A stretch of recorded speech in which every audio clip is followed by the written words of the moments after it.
BodyBags, where horror lies.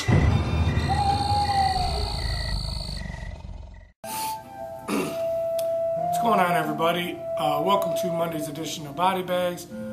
The theme for this week is actually one of my favorite subgenres in horror: revenge. I love a lot of revenge films. And today I'm going to review for you Bloody Disgusting Selects Chop. Hopefully you guys can see that. Chop has been out for a while, so I'm sure a lot of you have seen it.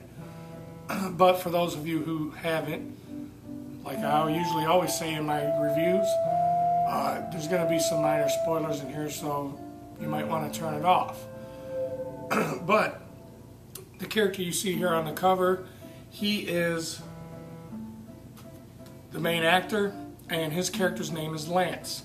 The movie gets straight to the point. It's only 82 minutes long. So, yeah, basically it starts off with him driving his car down the road, and he has a breakdown. He starts hitchhiking, and there's another man that ends up picking him up. Him and the other man start conversating, and the man driving the truck starts to ask him a few strange questions. And then, just out of the blue, he asks Lance if he's ever been shot with a tranquilizer. Of course, Lance is like, what? And then, the guy shoots him with a tranquilizer.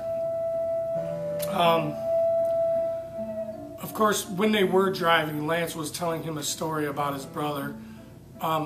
Actually, since I said there's going to be spoilers, Lance told the guy that was driving the truck that he is married and that he also has a half-brother. His half-brother was the guy who gave him the car that broke down. The guy driving the truck asked Lance who would he rather save, you know, from death. Would it be his wife or his half-brother? Of course, you know, Lance gives him the answer and tells him his wife. Well, anyway, that was before he got shot with the tranquilizer.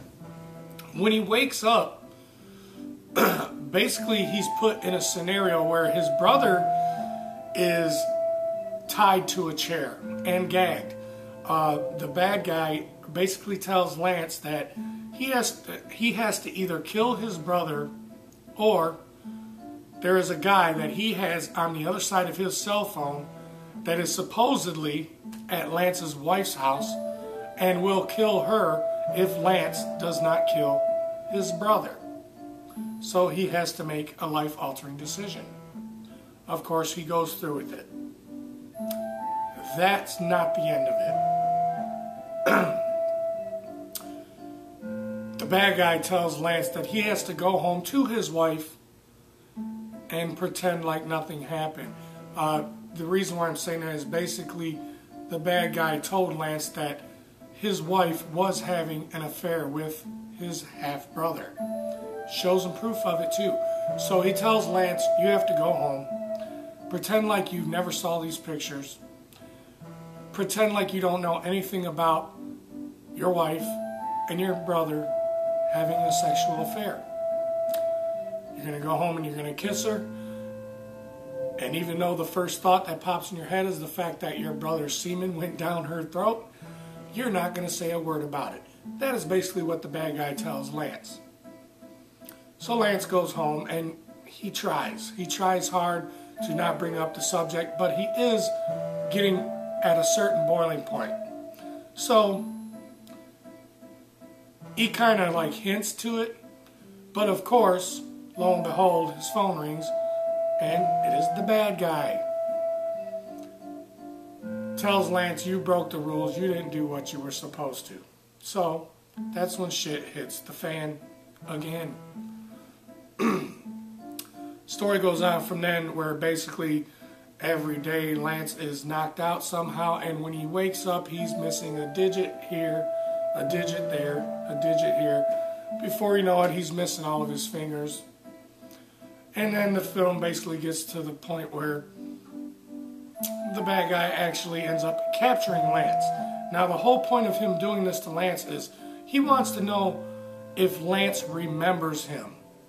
Now, being that fact that Lance used to be a recovering addict, he did some things in the past that he really wasn't proud of, but he also has kind of a selective memory because he was always high.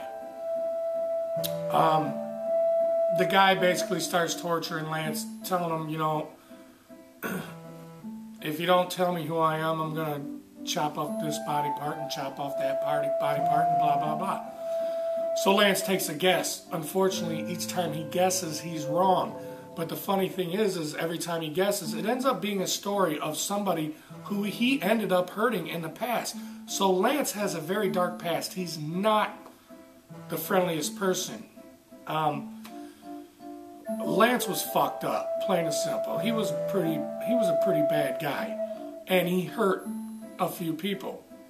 So of course the bad guy contacts people that are associated with the person that he hurt to bring them in and give them an opportunity to get revenge on Lance by chopping off a body part. That's basically what this movie is about.